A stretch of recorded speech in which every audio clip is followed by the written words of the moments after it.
से स्वागत करता हूं आपके अपने YouTube channel commerce with mister Sharma में।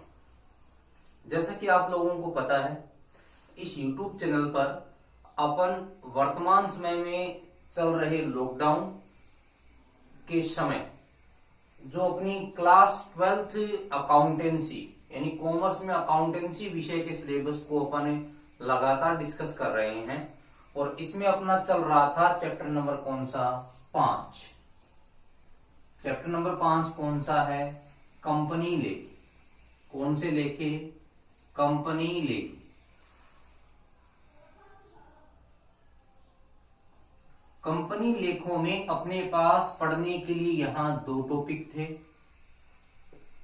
2 टॉपिकों में से मैंने आप लोगों को पूरा ढंग से डिटेल से समझाया है। कौन सा टॉपिक नंबर फर्स्ट कौन सा था? अंशों का निर्गमन।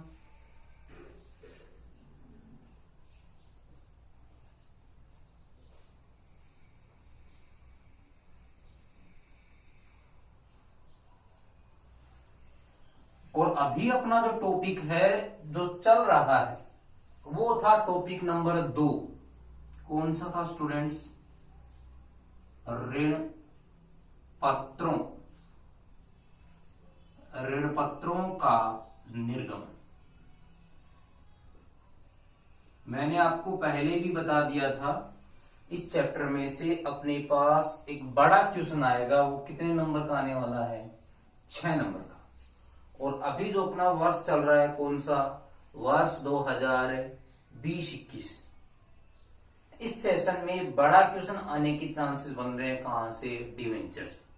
ऋण पत्रों में अपन ने अभी तक पढ़ क्या क्या लिया, मैं थोड़ा सा बता देता हूं। फर्स्ट टॉपिक मैंने आपको यह बताया था कि ऋण पत्रों का अर्थ क्या है।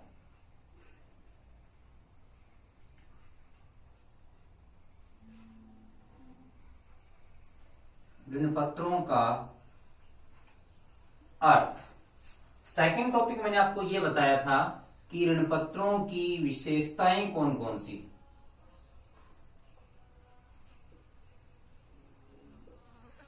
थर्ड टॉपिक अपन ने क्या चर्चा की थी? थर्ड टॉपिक में अपन ने ये चर्चा की थी कि ऋण पत्रों का अर्थ, विशेषता, और उसके बाद मैंने आपको बताए थे ऋण पत्रों के प्रकार। और अभी जो लास्ट क्लास हुई थी उसमें अपन ने चर्चा की थी अंशों व ऋण पत्रों में अंतर।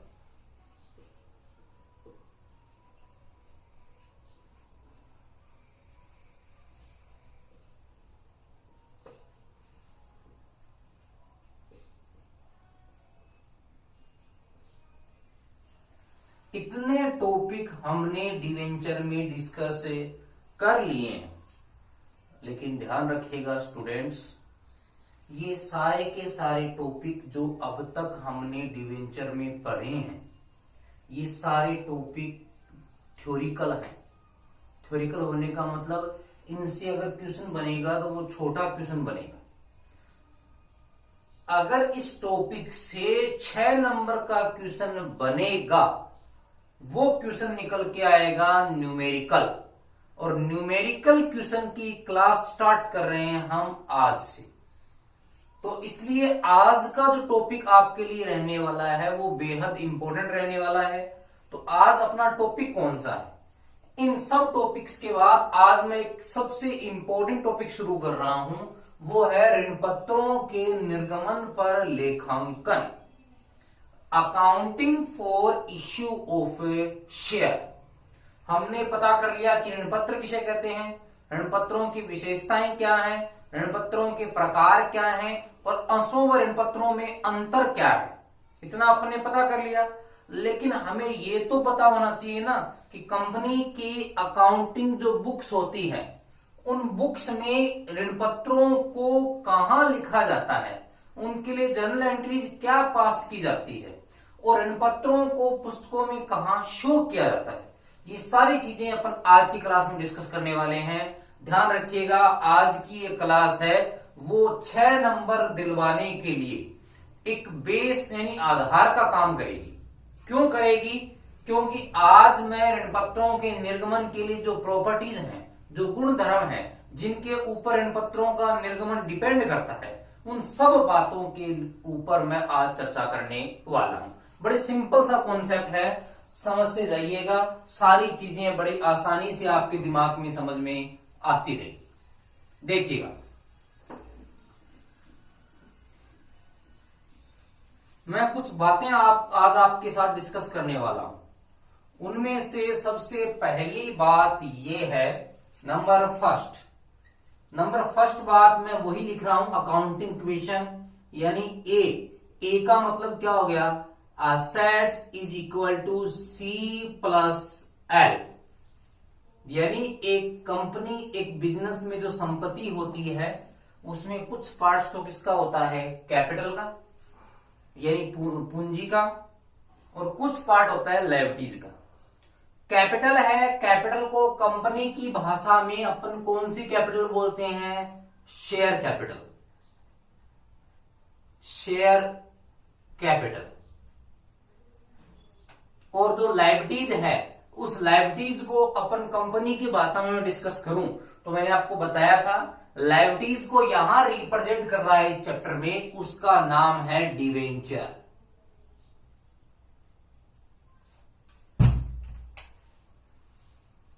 कौन डिस्कस कर रहा है, डिवेंचर यानी ऋण पत्र डिस्कस कर रहा है।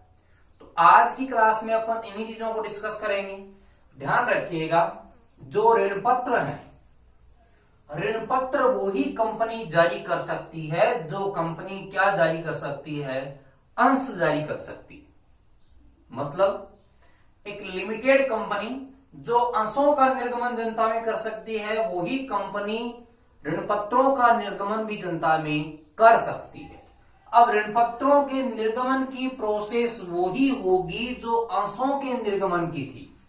अंशों के निर्गमन में फर्स्ट स्टेप क्या आता है, सबसे पहले कंपनी क्या जारी करती है, कंपनी जारी करती है क्या, क्रय विवरण,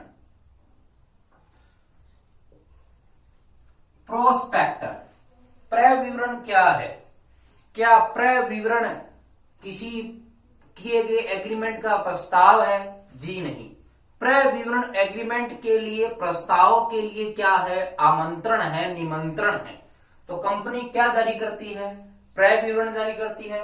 उस क्रय विवरण को देख करके जो इच्छुक लोग होते हैं, जो कंपनी के ऋण पत्र खरीदना चाहते हैं, जो ये चाहते हैं कि वो कुछ पैसा कंपनी में इन्वेस्ट करे, किसके रूप में, ऋण पत्रों के रूप में, वो कंपनी को क्या करते हैं, आवेदन करते हैं। उनके आवेदनों को देखकर कंपनी क्या करती है, उन्हें ऋण पत्रों का आवंटन करती है। क्या करती है, आवंटन करती है। और आवंटन के बाद अगर कंपनी चाहे तो इस पैसे को किसमें प्राप्त कर सकती है, कॉल्स में यानी मांग में भी प्राप्त कर सकती है। तो ये वही प्रोसेस है जो प्रोसेस हमने अंशों के निर्गमन में पढ़ा था। तो मैं ये बोल सकता हूं कि ऋण पत्रों का निर्गमन अंशों के समान ही किया जाता है। जिस प्रकार अंशों का निर्गमन किया जाता है, उसी हिसाब से किसका निर्गमन किया जा सकता है, ऋण पत्रों का। बात नंबर 1। सेकंड मेरी बात समझिएगा, सेकंड मेरी बात क्या है, देखिएगा, ऋण पत्र है उनका निर्गमन, ऋण पत्रों का निर्गमन 3 मूल्यों पर संभव है। ऋण पत्रों का निर्गमन 3 मूल्यों पर संभव है। 3 मूल्यों का मतलब क्या हो गया, वो मैं आपको समझा देता हूं। ऋण पत्रों को आप जारी कर सकते हो किस पर, सममूल्य पर। सममूल्य का मतलब समझिएगा, एक ऋण पत्र का अंकित मूल्य है 100 रुपए। अंकित मूल्य का मतलब फेस वैल्यू जो उस पर लिखी हुई होती है। एक ऋण पत्र का अंकित मूल्य कितना है, 100 रुपए। अगर आप 100 रुपए के ऋण पत्र को कितने में जारी कर रहे हो, 100 में जारी कर रहे हो, तो उसे बोलते हैं ऋण पत्रों का निर्गमन किस पे करना, सममूल्य पर करना।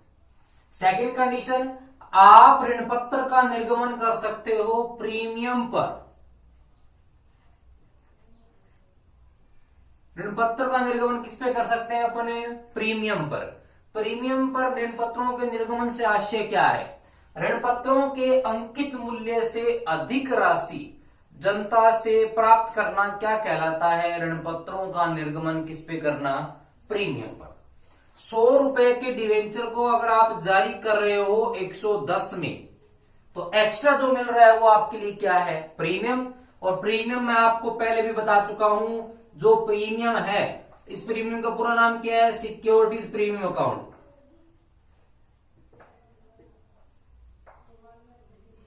सिक्योरिटीज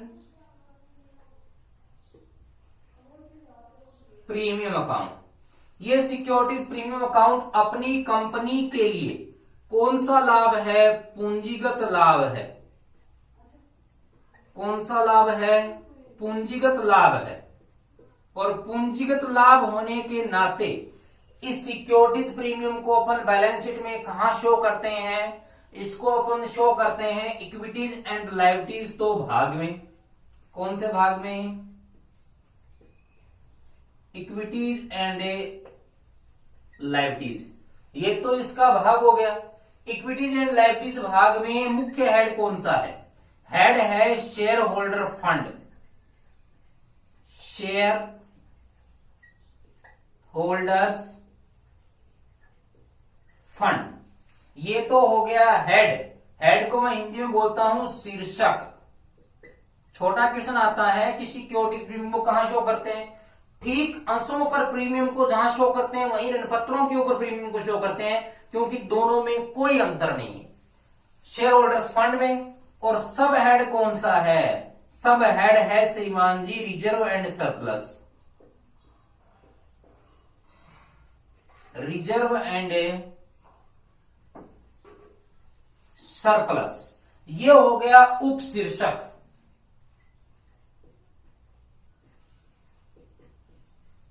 बात समझ में आई क्या? ऋण पत्रों का निर्गमन अपन 3 मूल्यों पर कर सकते हैं। मैंने आपको 2 मूल्यों के बारे में बताया, एक समूल्य पर, एक प्रीमियम पर। प्रीमियम को पुस्तकों में शो करते हैं बैलेंस शीट के इक्विटीज एंड लायबिलिटीज भाग में। मुख्य शीर्षक कौन सा है? Share holders fund. और सब हेड कौन सा है? रिजर्व एंड सरप्लस में शो करते हैं। थर्ड कौन सा है? थर्ड ये है कि ऋण पत्रों का निर्गमन किया जा सकता है किस मूल्य पर? ऋण पत्रों का निर्गमन किया जा सकता है बट्टे पर। ध्यान रखिएगा, यहां अंशों व ऋण पत्रों में अंतर है। क्यों?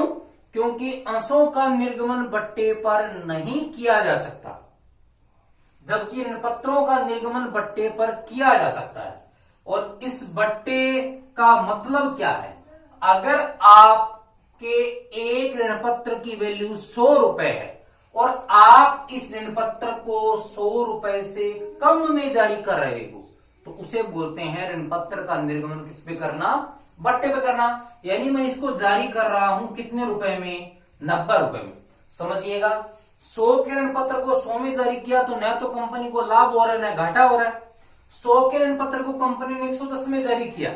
आपके पास एक वस्तु है जिसका मूल्य 100 रुपए है, आपने लोगों से उसके 110 लिए, तो बताओ आपको 10 रुपए का फायदा हो गया कि नहीं हो गया? उस फायदे को अपन यहां शो करते हैं। अगर 100 रुपए के डिवेंचर को आप 90 में जारी कर रहे हो, तो बताओ कंपनी को हानि कितने रुपए की हुई? कंपनी को हानि होती है 10 रुपए की। इस हानि को पहले तो ये बताते हैं कि किस नाम से अपन जानते हैं। ऋण पत्रों के निर्गमन पर दिए गए बट्टे को अपन किस नाम से जानते हैं? इसको अपन बोलते हैं discount. Discount on issue of debenture. शुद्ध हिंदी में इसको क्या बोलेंगे? ऋण पत्रों के निर्गमन पर दिया गया बट्टा। ऋण पत्रों के निर्गमन पर दिया गया बट्टा, ये अपने लिए किस प्रकार की हानि है? ये अपने लिए पूंजीगत हानि है। कौन सी हानि है? पूंजीगत हानि है। जब तक इस हानि को अपलिखित नहीं करते हैं, कब तक अपलिखित नहीं करते हैं? इसका टाइम पीरियड भी कंपनी एक्ट 2013 में दिया गया है। वे लॉस है, लॉस को आपको अपलिखित करना पड़ेगा कि नहीं करना पड़ेगा? कहां से, मतलब कब तक करना पड़ेगा? ऋण पत्रों के जीवन काल में। ऋण पत्रों के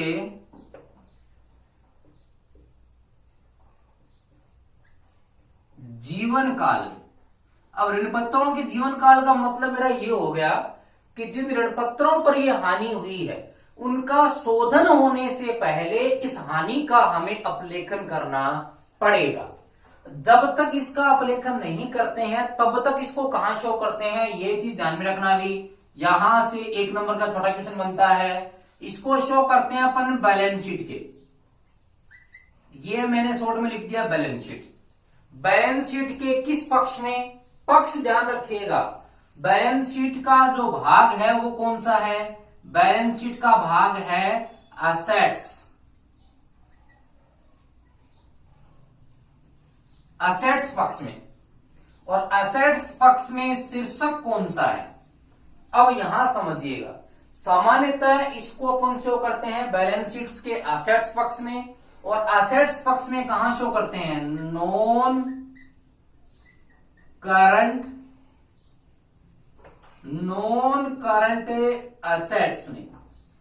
और नॉन करंट असेट्स में कहां शो करते हैं? नॉन करंट असेट्स में इसको शो करते हैं अदर नॉन करंट असेट्स। ध्यान रखिएगा, कुछ भी नहीं बोला हुआ हो तो discount on issue of debenture को अपन शो करेंगे बैलेंस शीट्स के असेट्स पक्ष में। मतलब 2 पक्ष होते हैं बैलेंस शीट के, इक्विटीज एंड लायबिलिटीज। दूसरा कौन सा है? असेट्स। असेट्स पक्ष में नॉन करंट असेट्स शीर्षक में, और उप शीर्षक कौन सा आ गया? अदर नॉन करंट असेट्स में। लेकिन आपको अगर स्पेशली क्वेश्चन में ये बोल दिया जाए कि जिन ऋण पत्रों पर ये डिस्काउंट दिया गया है उन ऋण पत्रों का शोधन होना है अगले 12 महीने। मतलब जैसे आपने ये डिस्काउंट दिया है किस वर्ष? वर्ष 2019-20 में, और जिन ऋण पत्रों पर डिस्काउंट दिया है उनका शोधन होना है वर्ष 2020-21 में। इस कंडीशन में ये जो लॉस है, ये लॉस आपके लिए नॉन करंट नहीं रहता है, बल्कि क्या बन जाता है? करंट बन जाता है। उस कंडीशन में ध्यान रखिएगा, अगर ऐसे ऋण पत्र जिन पे ये बट्टा दिया गया है उनका शोधन अगले 12 माह में होना हो, उस कंडीशन में इसको अपन शो करेंगे। देखिएगा कहां? बैलेंस शीट में। असेट्स में ये चीज तो सेम रहेगी, बैलेंस शीट के असेट्स भाग में। उसके बाद नॉन करंट असेट्स की जगह कौन सी असेट्स आ जाती है? करंट असेट्स में। और करंट असेट्स में क्या आ जाती है? अदर करंट असेट्स में। ये हो गया इसको शो करने का तरीका। इसको कहां शो करेंगे? अगर कुछ सूचना नहीं दी गई हो तो बैलेंस शीट में असेट्स पक्ष में, नॉन करंट असेट्स में, नॉन करंट असेट्स में, अदर नॉन करंट असेट्स में सूचना दी गई हो कि इनका शोधन, इनसे संबंधित ऋण पत्रों का शोधन अगले 12 महीने में होना है, तो इसको शो करेंगे बैलेंस शीट में, असेट्स में, करंट असेट्स में और अदर करंट असेट्स में। अब समझिएगा, मैंने आपको क्या बात बताई कि ऋण पत्रों का निर्गमन ठीक वैसे होता है जैसे अंशों का होता है। दूसरी बात मैंने आपको ये बताई कि ऋण पत्रों का निर्गमन 3 मूल्यों पर हो सकता है, सममूल्य पर, प्रीमियम पर और बट्टे पर। देखिएगा, मैंने आपको भी ये बताया कि ऋण पत्रों का निर्गमन है वो बट्टे पर हो सकता है, जबकि अंशों का निर्गमन बट्टे पर नहीं हो सकता। ये बात किस धारा में लिखी गई है वो चीज समझिएगा। देखिएगा, अंशों का निर्गमन, अंशों का निर्गमन किस पर नहीं हो सकता? बट्टे पर। अंशों का निर्गमन बट्टे पर नहीं हो सकता। ये बात कहां लिखी गई है? ये बात लिखी गई है कंपनी एक्ट 2013 की जो धारा है, कौन सी? 53, धारा 53। धारा कौन सी है? 53 में ये कहा गया है कि अंशों का निर्गमन बट्टे पर नहीं हो सकता। और धारा 54 में क्या कहा गया है? धारा 54 किससे संबंधित है? श्वेत समता अंशों से संबंधित है। श्वेत समता अंशों से संबंधित, यानी कि श्वेत समता अंशों का निर्गमन किस पे हो सकता है? बट्टे पर हो सकता है। तो मुझे एक बात बताइए, ये बात स्पेशली ये दो धाराएं किसके लिए थी? अंशों के निर्गमन के लिए थी या नहीं थी? 53 में तो ये कहा गया कि अंशों का निर्गमन बट्टे पर नहीं हो सकता, और 54 में श्वेत समता अंशों को छूट दी गई है अंशों के बट्टे पर है निर्गमन की। तो मैं ये बोल सकता हूं क्या कि ये दो धाराएं ऋणपत्रों के निर्गमन पर लागू नहीं होती? आपसे क्वेश्चन पूछ भी ले जाए, ऐसी कौन सी दो धाराएं हैं जो ऋणपत्रों के निर्गमन पर लागू नहीं होती है? तो ध्यान रखिएगा सेक्शन 53 और सेक्शन 54। क्यों? क्योंकि ये धाराएं ऋणपत्रों के बट्टे पर निर्गमन पर रोक लगाती है, और एक धारा श्वेत समता अंशों के बट्टे पर निर्गमन की छूट देती है। अतः दो धाराएं ऋणपत्रों के निर्गमन पर लागू नहीं होती है, ध्यान रखिएगा। इसके अलावा दो बातें हो गई, और एक मैं लास्ट बात आपको बता दूं। लास्ट बात क्या है? लास्ट बात यह है कि ऋणपत्रों का निर्गमन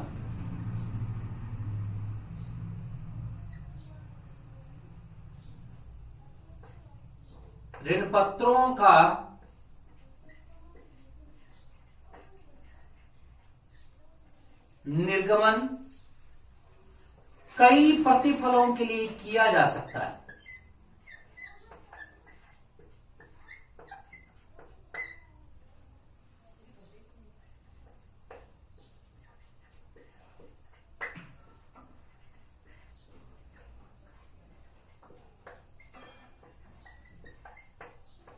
देखिएगा, जैसे अपने अंशों का निर्गमन किया था तो वहां अपन ने देखा था कि अंशों का निर्गमन दो प्रतिफलों के लिए अपने पढ़ा था, एक तो रोकड़ के लिए और एक रोकड़ के लिए अन्य प्रतिफल के लिए। ठीक वैसे ही यहां ऋणपत्रों का निर्गमन कई प्रतिफलों के लिए हम पढ़ेंगे, कई कंडीशनों में हम इश्यू ऑफ डिवेंचर को डिस्कस करेंगे, लेकिन उन सब चीजों को अपन देखेंगे अगली क्लास में। फिलहाल आप इतना फोकस कीजिएगा कि आज की क्लास में अपन ने मोटा मोटी तीन ही बातें डिस्कस की है। एक तो ऋणपत्रों का निर्गमन ठीक वैसे ही होता है जैसे अंशों का निर्गमन है, एक जो प्रोसेस है वो आपके दिमाग में सेट हो जानी चाहिए। दूसरी बात मैंने आपको ये बताई है कि ऋणपत्रों का निर्गमन कितने मूल्य पर हो सकता है? 3, सममूल्य पर, प्रीमियम पर और बट्टे पर। बट्टे पर होने के नाते कौन सी ऐसी दो धाराएं हैं जो ऋणपत्रों पर लागू नहीं होती जबकि अंशों पर लागू होती है? धारा सेक्शन 53 और सेक्शन 54। उसके बाद मैंने आपको यह बताया है कि ऋणपत्रों पर निर्गमन पर जो प्रीमियम प्राप्त होता है उसको पुस्तकों में कहां शो करते हैं? Discount on issue of debenture को पुस्तकों में कहां शो करते हैं? उसके बाद मैंने आपको यह बताया है कि ऋणपत्रों का निर्गमन भी कई प्रतिफलों के लिए किया जा सकता है। बाकी सारी चीजें अपन डिस्कस करेंगे नेक्स्ट क्लास में कि ऋणपत्रों का निर्गमन किन किन प्रतिफलों के लिए किया जा सकता है। Thank you students.